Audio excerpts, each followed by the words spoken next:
Well, hello there. This is Mrs. Sharp, and we are going to focus in this particular video segment on Unit 3, Objective 1, so Learning Target 3.1. It is the first learning target in our Kinetics and Equilibrium unit. Kinetics and equilibrium have to do with the speed of a chemical reaction and where a chemical reaction ends up. It is quite a beastly unit, but one that is super important and relevant. So let's start with Learning Target 3.1, which says describe the rate of a reaction and how it can be affected by various factors. Understand the concept of activation energy and how it is affected by the presence of a catalyst. So right off the bat here, let's talk about rate. You've been exploring it in your lab, and a reaction rate is either the speed, oops, let's change that color, the speed of a reaction. So it is either the amount of a product made per unit time, or it is the amount of a reactant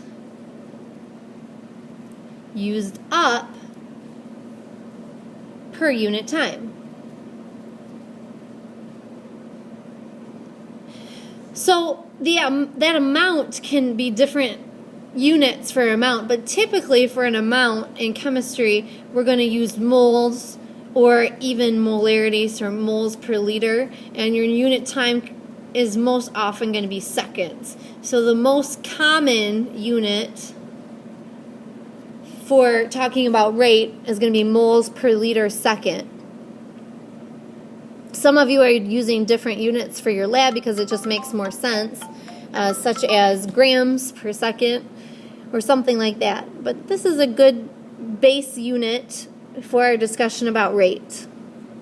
Another important thing to mention about rate is that the rate of a reaction varies over the course of the reaction.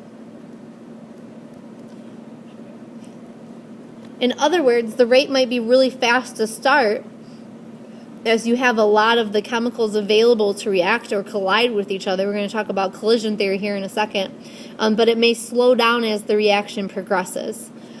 So the reaction rate is not necessarily constant over the entire reaction. Alrighty.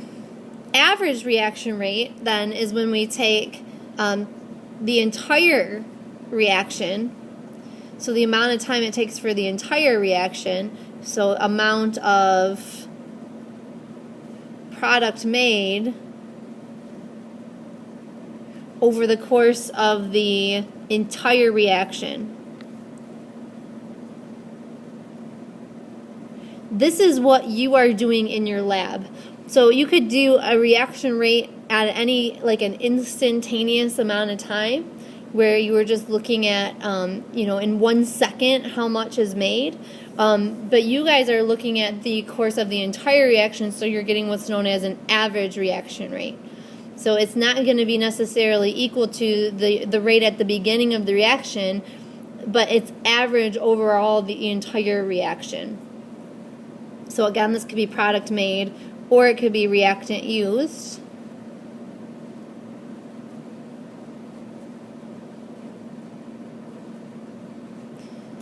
Okay. So again, just remembering that it varies. And we talked about the units being moles per liter second. So we're pretty good with that. Okay, let's talk about collision theory and effective collisions. Collision theory states that particles must collide in order for chemical change to occur or a chemical reaction to occur. So think about this. If you're going to have something that reacts, the two reactants are going to need to bump into each other in order to do that. So an effective collision is when your molecules collide with the appropriate angle and amount of energy in order to get that chemical change to happen. So in other words, if they collide but they don't collide with the correct angle, then they're not actually going to react. Or if they collide but they don't have enough energy, then they're not going to react. So not only do they have to bump into each other, but they have to bump into each other effectively. And the two criteria for an effective collision are the appropriate angle and energy. This says that that energy must be enough to surpass the activation energy, which we're going to talk about here more in a second. Activation energy goes along with what's known as transition state theory. And this is the book version of the transition state theory, so feel free to paraphrase. But transition state theory says that chemical structures that are unlike the structures of either the reactants or the products exist for a brief period of time while the atoms rearrange themselves during a reaction. The activation energy, then, is the minimum amount of energy needed to form the transition state structure. This means that the transition state structure has a higher energy than either the reactants or the products. So it is the highest energy, it's a peak, if you will, in energy during the reaction. If I were to draw this out,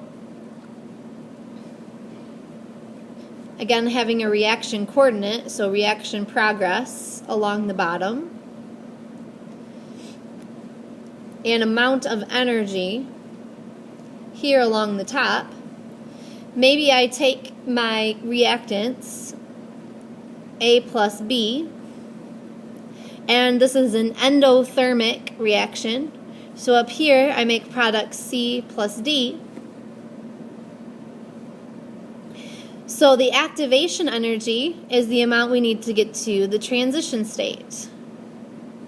And so the transition state, as I said before, is this point up here where you are going to make your, either it's called activated complex or your transition state complex, which is denoted by this symbol right here. So that is your transition state, or activated complex, which is a structure higher in energy than either the reactants or the products and exists as a structure unlike either the reactants or the products. So maybe we call this X.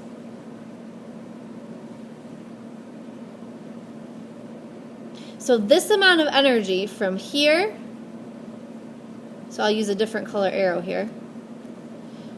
So from here to the energy of your reactants, okay? So from this highest point of the activation, or excuse me, of the activated complex, from your reactants, that's known as the activation energy, or EA. Okay, so that has nothing to do with the fact that this is an endothermic reaction, because it's endothermic because from beginning to end the energy goes up. The activation energy is from the reactants to that transition state or activated complex.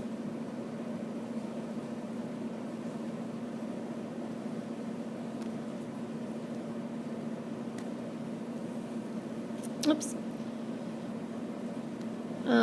Let's see, let me go back for just a second. If we were to have that reaction go backwards, so if we were to instead